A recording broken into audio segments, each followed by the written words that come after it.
I never thought kindness could taste like revenge. But that's exactly what it became when I slid that plate of meatloaf across the counter to the old man with the hollow eyes. He'd shuffled into my diner like a ghost from the Bowery, reeking of yesterday's rain and regret, and begged for scraps with a voice cracked like the sidewalks outside. I didn't know then that Forkful would fork my life into a vendetta sharper than any kitchen knife, because a week later, his lawyer would hand me the keys to an empire built on lies. And I'd burn it all down to watch the man who ruined me squirm. It started with betrayal so deep it carved out my insides and left me hollow. Just like that old-timer. My name's Luna Reyes. And back in the summer of 24, I was riding high as the golden girl of Sterling Ventures, a midtown hedge fund that chewed up Wall Street dreams and spat out fortunes. I wasn't just an analyst. I was the fixer, the one who smoothed over the messes, covered the tracks, and kept the machine humming. My boss, Victor Hale, slick as a fresh shave, with a smile that could sell ice to Eskimos, called me his secret weapon. We were more than colleagues, we were lovers, tangled in late-night spreadsheets and hotel sheets, whispering about rings and retirements in the Hamptons.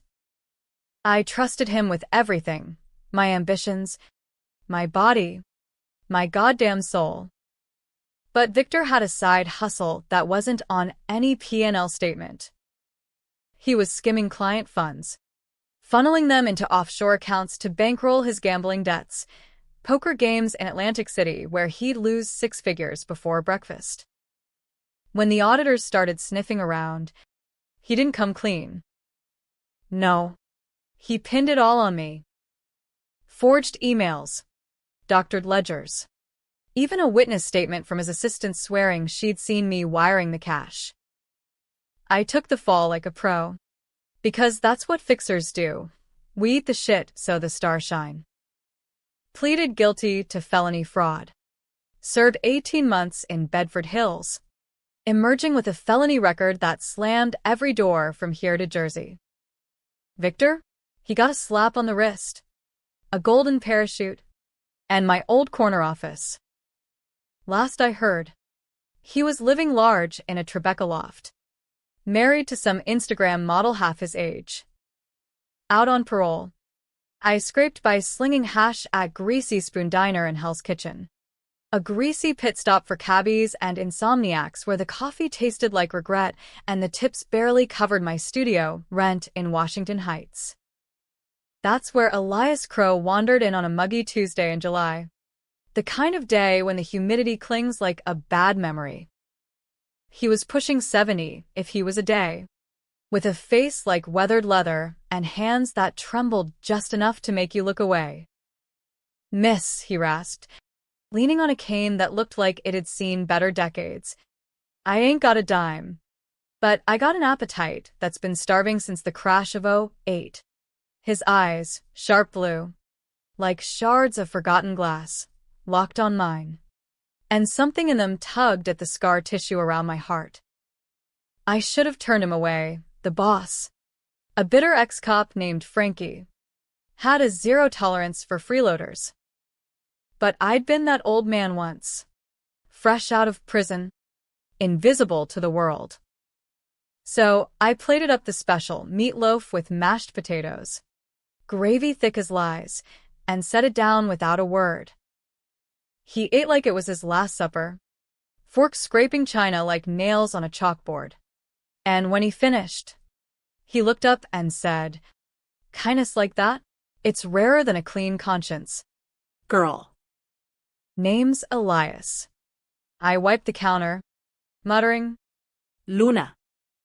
And don't sweat it. We all hit bottom sometime." He slipped me a crumpled napkin with an address scribbled on it, some flop house in the East Village, and vanished into the steam rising off the asphalt. I didn't think of him again until the lawyer showed up. It was the following Monday, the diner slow as a hungover tourist, when a guy in a Brooks Brothers suit mid-40s, gold cufflinks glinting like accusations, pushed through the door, and scanned the room like he was casing a joint. "Luna Reyes?" he asked, voice clipped with that Ivy League polish that makes my teeth grind. I nodded, wiping flour from my apron, figuring he was a process server with more bad news.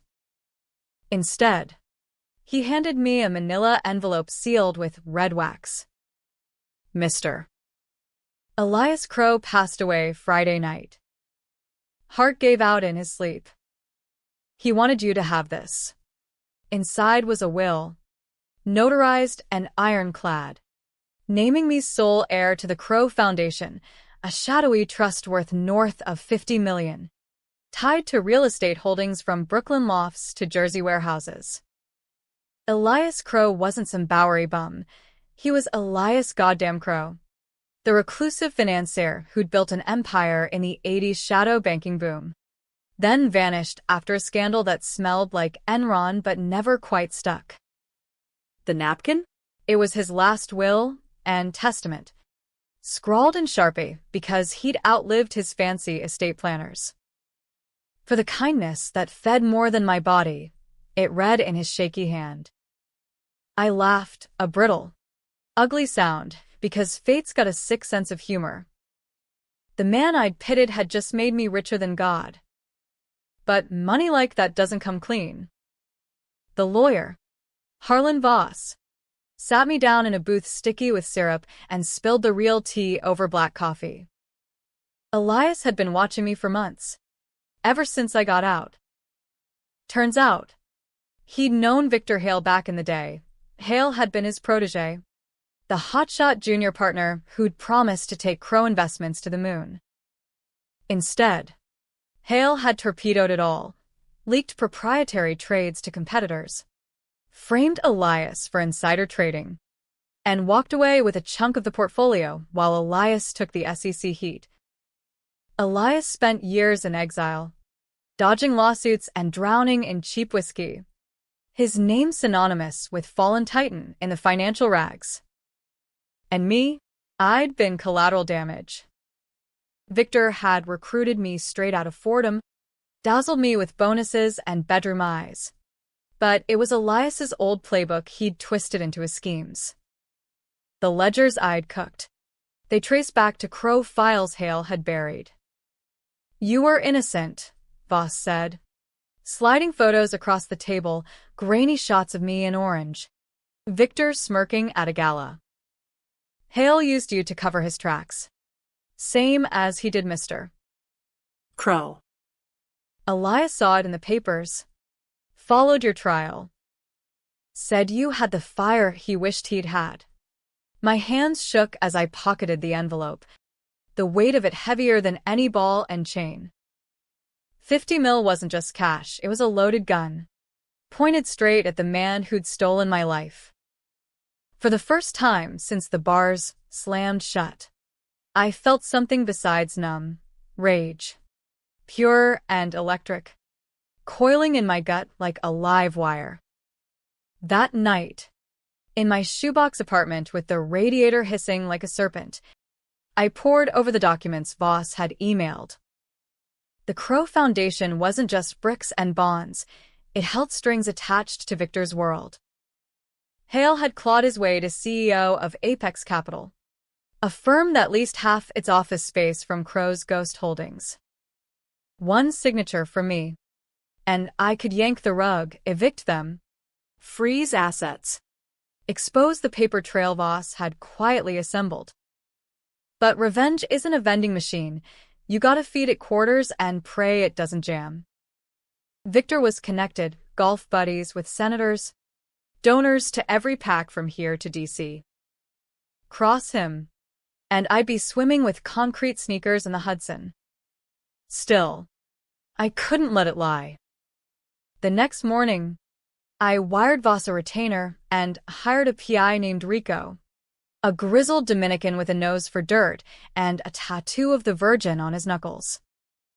Dig up Hale's skeletons, I told him, over empanadas in a bodega that smelled like plantains and paranoia. Every affair, every bribe, every offshore dime. Rico grinned. gold tooth flashing. For you, Mommy? I'll make him wish he stayed in short pants.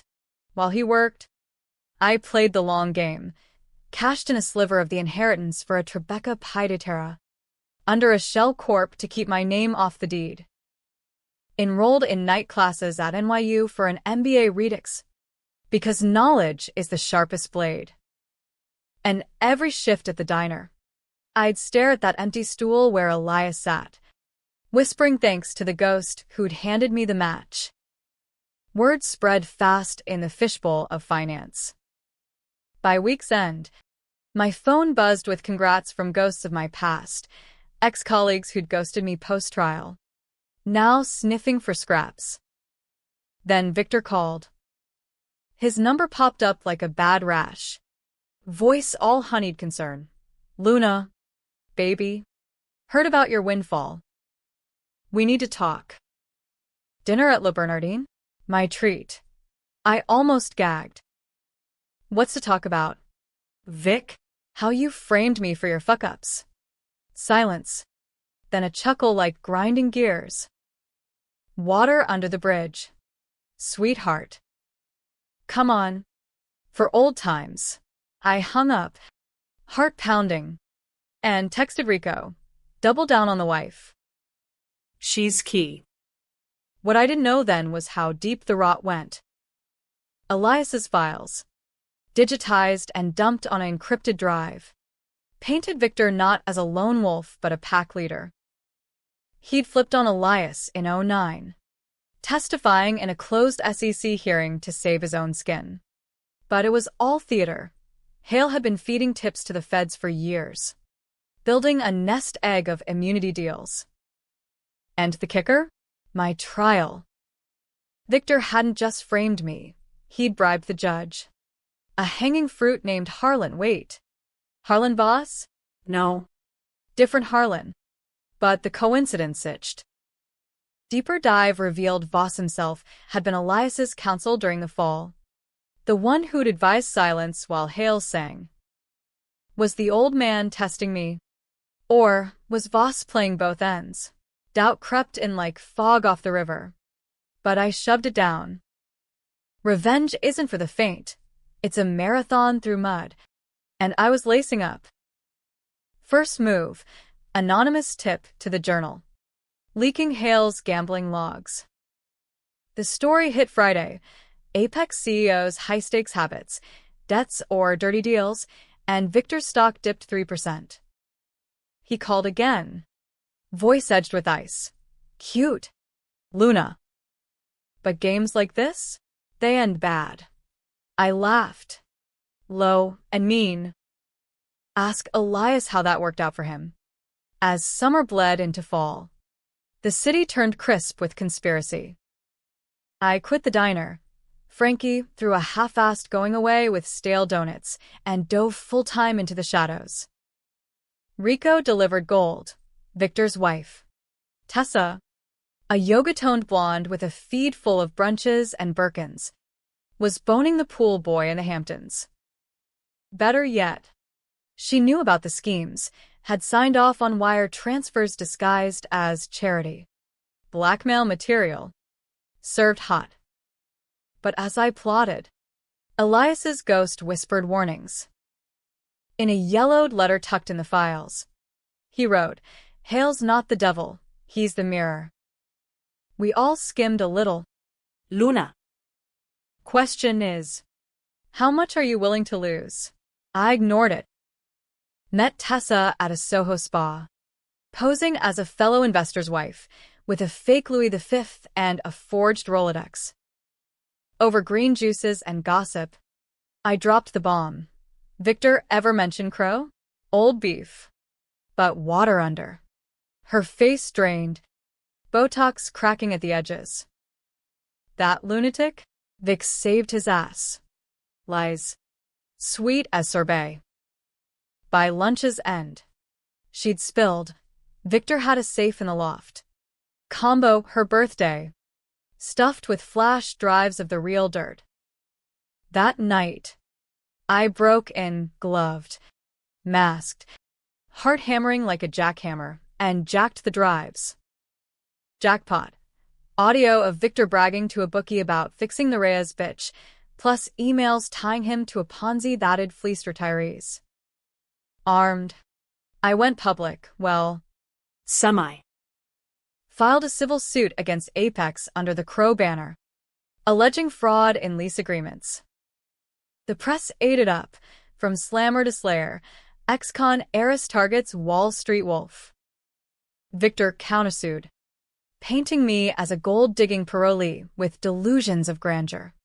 Court dates loomed like storm clouds, but behind scenes, I flipped his allies. The assistant for my trial bought her silence with a consulting gig. The judge? Voss leaned on old favors. Got him recused. But Victor was no slouch. He struck back dirty, leaked my prison psych evals to TMZ, twisting therapy notes into unstable revenge fantasy. My face splashed across screens, heiress or hysteric. Protests outside my building, egged windows, death threats in my DMs. I holed up, chain-smoking camels on the fire escape, staring at the Hudson like it held answers. Rico called. Mommy. Hails onto you. Hired muscle. Ex-IBF goons. Watch your six. Paranoia bloomed. Every shadow a shank. Then the flip. Voss. Over scotch in his Park Avenue den lined with leather tomes. Confessed. Elias knew about me. I took a cut from the immunity deal, kept Hale's name clean to settle my own debts. Betrayal squared. The old man hadn't just tested me, he'd baited the hook. Voss was in for a slice of the inheritance pie. But now? I cut him out. Rewrote the trust with a shark from Brooklyn. Victor. Sensing blood. Reached out through back channels. Truce. Luna. Meet at neutral ground. The old diner. Bring the drives. I'll sign a confession. Fool me once. Shame on you. I showed. Wired for sound. Rico in a van across the street. Victor slid into the booth. Looking haggard, bags under eyes. Ty Askew. You win, he said. Sliding papers. Full admission. Restitution. Even a clause for my record expungement. Too easy. As I signed, he leaned in. But you know why I did it, right? You were always too clean. Luna. Elias saw it. That's why he picked you. To finish what I started. His hand brushed mine. Electric with old fire. For a split second, I wavered. The heat. The history. The what-ifs. Then I pulled the trigger. Metaphorically, hit send on the leaks to the feds. Apex imploded overnight. SEC raid at dawn. Victor in cuffs on live TV. Screaming my name like a curse. Tessa filed for divorce. Taking the loft and the dog. I watched from my penthouse, yes. Ideograda, sipping bourbon net. The city lights winking like conspirators. Victory tasted like ash. Though. Elias's letter haunted. We all skimmed. Ide expusa Victor. But in the suit, I'd buried truths, my own fudged reports from 23. Minor but damning. Clean hands? Bullshit. We were all grimy. The twist came at sentencing. Victor. Orange jumpsuit and broken. Locked eyes with me in the gallery. Luna, he mouthed. Read the codicil. Heart sinking. I tore open the final envelope from Voss, Elias's last joke. The foundation? It wasn't 50 mil, it was a front. Real assets, a ledger of names. Including mine. Tied to a web of mutual funds Victor and I had both touched. Elias hadn't saved me, he'd owned me, puppeteering from the grave to pit us like rats. The inheritance was bait to force a confession from both of us. Feds waiting outside, badges flashing. My cuffs clicked shut beside Victor's in the van. As they drove us to Holding, rain lashing the windows, he turned, that old smile cracking through. Partners again? I spat in his face. But deep down, in the dark where secrets fester, I wondered, was revenge justice? Or just another skim? The city blurred by, indifferent as ever. And for the first time, I laughed free, finally, in the fall.